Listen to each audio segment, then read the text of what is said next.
Hello दोस्तों, स्वागत है आपका हमारे यूट्यूब चैनल में। दोस्तों यहाँ पे हम बात करने वाले हैं यूपीएससी का। आज एग्ज़ाम था, आज है डेट 28 और आज के ही दिन हमारा यूपीएससी की परीक्षा हुई थी। फ्रेंड्स, जीएस का पेपर हो चुका है और हम लोग जीएस के जो क्वेश्चंस हैं उनको देख लेते हैं, उनको एक बार डिस्कस कर लेते हैं कि किस तरह से क्वेश्चंस यूपीएससी में इस बार पूछे गए हैं। तो फ्रेंड्स, प्रीलिम्स एग्ज़ाम था, उसका देख सकते हैं। होमगार्ड के संदर्भ में क्वेश्चन नंबर 1 है। होमगार्ड के संदर्भ में निम्नलिखित कथनों पर विचार कीजिए। होमगार्ड को होमगार्ड अधिनियम और केंद्र सरकार के नियमों के अधीन समुत्यापित किया जाता है। होमगार्ड की भूमिका आंतरिक दूसरा नंबर है। होमगार्ड की भूमिका आंतरिक सुरक्षा बनाए रखने में पुलिस को सहायक बल के रूप में भी सेवा देने की है। तीसरा पॉइंट है अंतर्राष्ट्रीय सीमा तटीय क्षेत्रों में घुसपैठ रोकने के लिए कुछ राज्यों में सीमा विंग होमगार्ड बटालियनें समुत्यापित की गई हैं। इसी प्रकार यहाँ पे ऑप्शन दिए गए हैं। उपरोक्त में से कौन सा कथन यहाँ पे सही है? केवल एक, केवल दो, सभी तीन, इनमें कोई नहीं, इनमें से कोई नहीं। तो इस तरह के यहाँ पे क्वेश्चंस देख सकते हैं, पुटअप किए गए हैं। क्वेश्चन नंबर 2 है, भारत के संदर्भ में निम्नलिखित युग्मों में विचार कीजिए। तो फ्रेंड देख सकते हैं, अनधिकृत रूप में पुलिस या सेना की वर्दी को पहनना, शासकीय गुप्त बात अधिनियम 1923, किसी पुलिस अधिकारी या सैनिक अधिकारी की ड्यूटी में तैनात होने के दौरान जानबूझकर उन्हें गुमराह करना या अन्यथा उनके साथ हस्तक्षेप करना ये इस तरह से यहाँ पे ऑप्शन दिए गए हैं। भारतीय साक्ष्य अधिनियम 1872। तीसरा पॉइंट है, बंदूक तोप में अनुष्ठानपरक गोला दागना जिससे अन्य लोगों की व्यक्तिगत सुरक्षा के लिए जोखिम हो सकता है। तो यहाँ पे आयुध संशोधन अधिनियम 2019। उपयुक्त में से यहाँ पे ऑप्शन भी दिए गए, कौन सा सुमेलित है?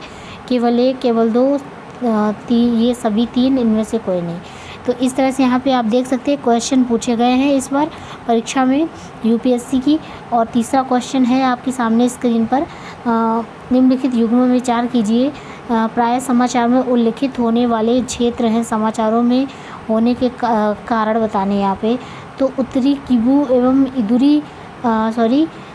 इटूरी जो कि आर्मीनिया और अजरबैजान के बीच युद्ध, यहाँ पे कुछ युद्ध हैं और इनको सुमेलित करना है, कारण बताना है। तो यहाँ पे देख सकते हैं नागोर्नो कराबाख, खेरसान और ज़पोरिजिया, और यहाँ पे मोजाम्बिक में उपप्लव और इजराइल एवं लेबनान के बीच विवाद। उपरोक्त में से कौन सा युग्म सही सुमेलित है?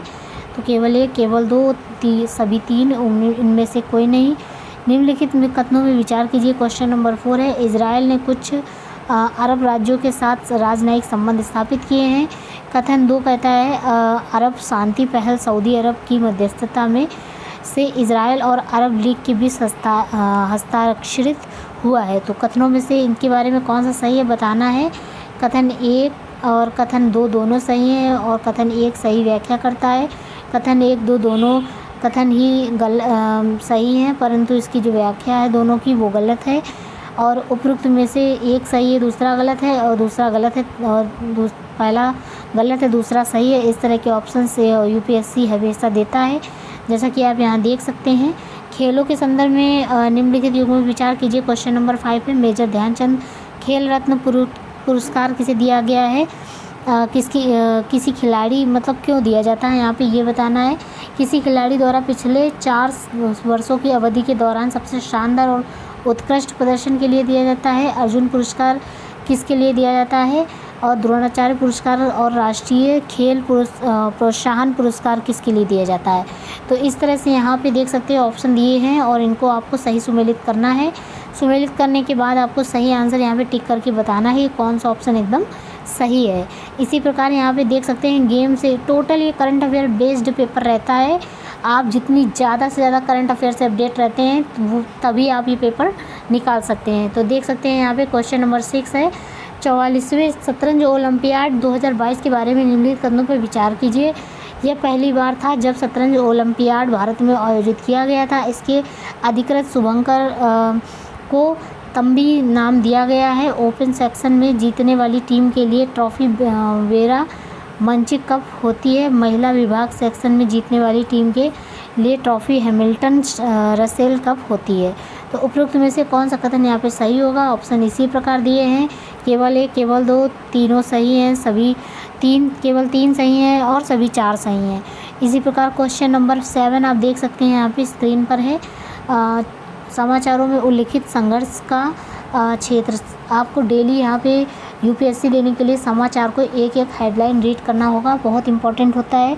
जिस देश में अवस्थित है डोनबास, तो देख सकते हैं सीरिया, काचिन, इथोपिया, टिग्रे, उत्तरी यमन। और यहाँ पे अब आपको सही सुमेलित कौन सा है, ऑप्शन इसी प्रकार बताना है। ऑप्शन नंबर 1 केवल 1, केवल 2, ऑप्शन नंबर 2, ऑप्शन नंबर 3 सभी 3, ऑप्शन नंबर डी कोई नहीं।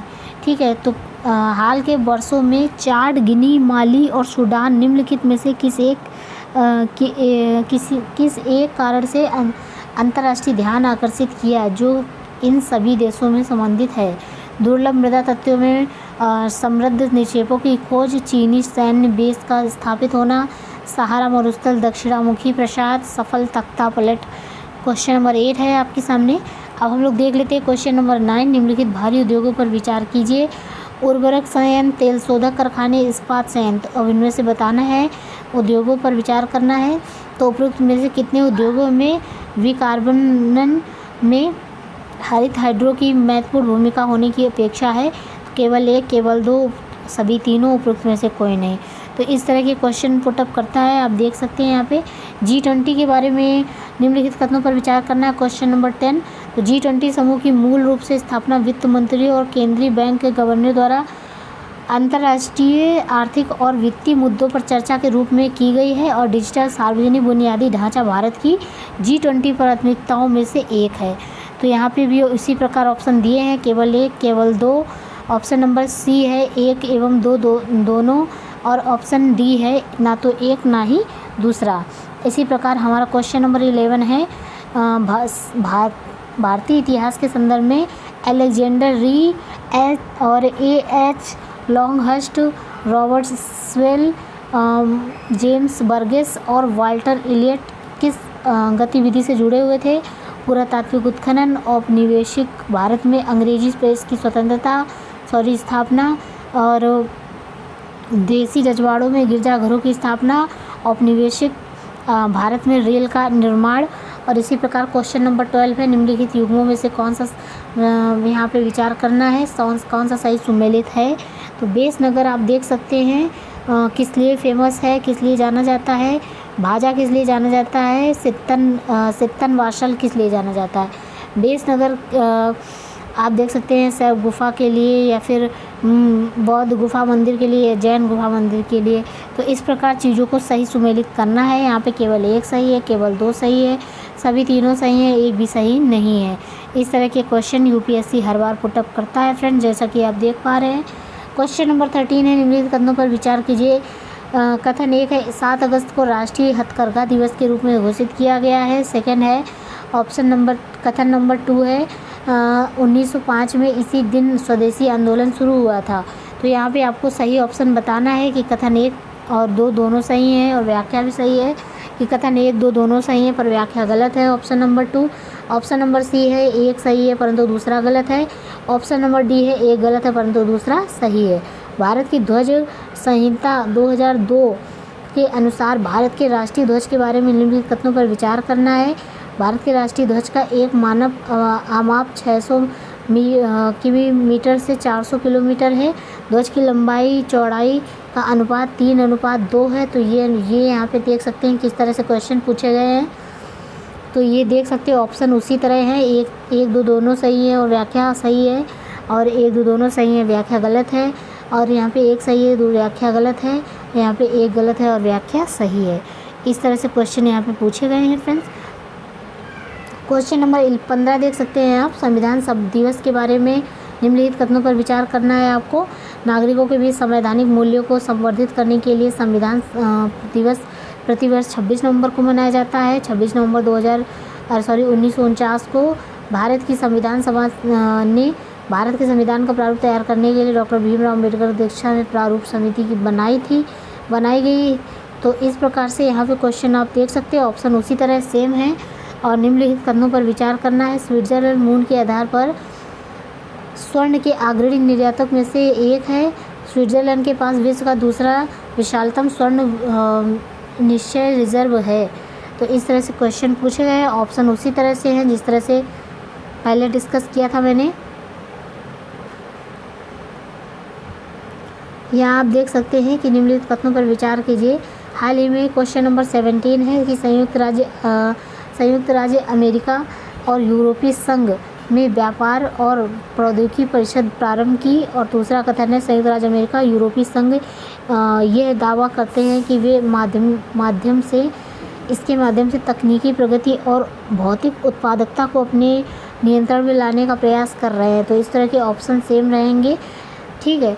तो यहाँ पे आप क्वेश्चन नंबर 17 देख सकते हैं। क्वेश्चन नंबर 18 भी इसी तरह से है। ऑप्शन सेम रहते हैं, लगभग सेम रहते हैं, क्वेश्चन चेंज होते रहते हैं।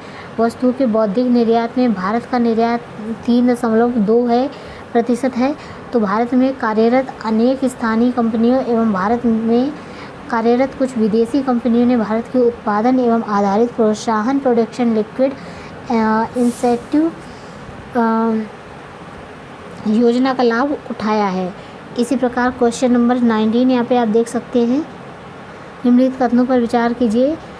यूरोपीय संघ का स्थिरता एवं समृद्धि समझौता स्टेबिलिटी एंड ग्रोथ पैक्ट ऐसी संधि है जो यूरोपीय संघ के देशों के बजटीय घाटे के स्तर को सीमित करती है। यूरोपीय संघ देशों के लिए अपनी आधिकारिक संरचना सुविधाओं को आपस में बांटकर सुकर बनाती है और यूरोपीय संघ के देशों के लिए अपनी प्रौद्योगिकियों को आपस में बांटना सुकर कर बनाती है। तो इस तरह से एक सही है, दूसरा सही है, एक सही है, केवल 2 सही है, सभी तीनों सही हैं या फिर कोई नहीं सही है। निम्नलिखित कथनों पर विचार करना है। इसी तरह से आप क्वेश्चन यहाँ पे देख सकते हैं, क्वेश्चन का लेवल कि किस तरह के क्वेश्चन जो है यूपीएससी पुटअप करता है। यहाँ पे आप देख सकते हैं 21वां क्वेश्चन है, क्वेश्चन नंबर 22 है। यहाँ पे 23 बीटा से निर्दिष्ट करता है और क्वेश्चन नंबर 24 स्वयं सहायता समूह से संबंधित है और क्वेश्चन नंबर 25 सार्वजनिक केवल क्षेत्रक जो है वो स्वास्थ्य क्षेत्र देखभाल प्रणाली सीमित निरोधक से संबंधित है। इसी प्रकार यहाँ पे इस तरह के क्वेश्चंस आप देख सकते हैं पूछे गए हैं यूपीएससी में। हर बार की तरह काफ़ी कुछ प्रश्न ऐसे हैं जो थोड़े इजी रहते हैं और लगभग सारे क्वेश्चन करंट अफेयर बेस्ड रहते हैं। आप यहाँ पे देख सकते हैं कोई भी सेक्टर हो यहाँ पे, चाहे वो ज्योग्राफी हो, चाहे वो पॉलिटी हो, चाहे वो करंट अफेयर हो, चाहे वो जो क्या बोलते हैं इकोनॉमी हो, चाहे आपका हिस्ट्री हो, सारे क्वेश्चन लगभग जो है वो करंट अफेयर से जुड़े हुए रहते हैं यहाँ पे हर बार की तरह, ठीक है। सारे पर्यावरण से भी यहाँ पे काफ़ी क्वेश्चन पुटअप किए जाते हैं। क्वेश्चन का लेवल आप देख ही चुके हैं, काफ़ी क्वेश्चंस मैंने डिस्कस किए हैं यहाँ पे और वो भी जो क्वेश्चन है वो भी क्वेश्चन अलग हैं पर तरीका एकदम सेम है, जैसा कि आपने देखा होगा अभी मैंने जब डिस्कस किया है। तो यहाँ पे आप देख सकते हैं प्रीलिम्स का क्वेश्चन पेपर है ये, जिसमें आपके टोटल 100 क्वेश्चन पुटअप किए जाते हैं फ्रेंड्स। 100 क्वेश्चन में ही आपको आंसर देना पड़ता है कि किस तरह से साइंस से संबंधित काफ़ी क्वेश्चन यहाँ पे पूछे गए हैं, देख सकते हैं आप। और प्रीलिम्स एग्ज़ाम का ये सारे क्वेश्चंस हैं, ठीक है। मिलते हैं फ्रेंड्स इसी के साथ आपसे नेक्स्ट वीडियो में नेक्स्ट अपडेट के साथ। और यहाँ पे इंग्लिश वर्जन का भी पेपर दे रखा है, देख सकते हैं आप। अगर आप हिंदी मीडियम से हैं तो आप हिंदी में सॉल्व कर सकते हैं, आप अगर इंग्लिश मीडियम से हैं तो आप इंग्लिश में सॉल्व कर सकते हैं, ठीक है।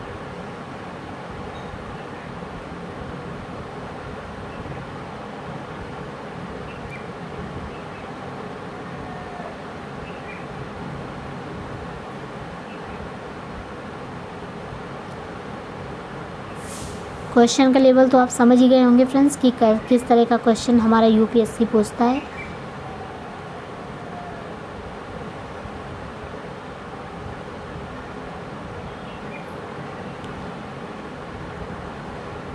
थोड़ी देर में सी सेट का जो क्वेश्चन है वो भी आ जाएगा, उसको भी लेकर आएंगे, डिस्कस करेंगे। अभी तो फ्रेंड्स जीएस का पेपर हुआ है तो उसको ही लेकर आए थे, डिस्कस किया। मिलते हैं फ्रेंड्स इसी के साथ आपसे नेक्स्ट वीडियो में नेक्स्ट अपडेट के साथ। चैनल पे नए हैं तो चैनल को ज़रूर सब्सक्राइब करेंगे और सारे वीडियोज़ जो है लगातार देखते रहिए। जय हिंद दोस्तों, थैंक यू फॉर डिस्कशन।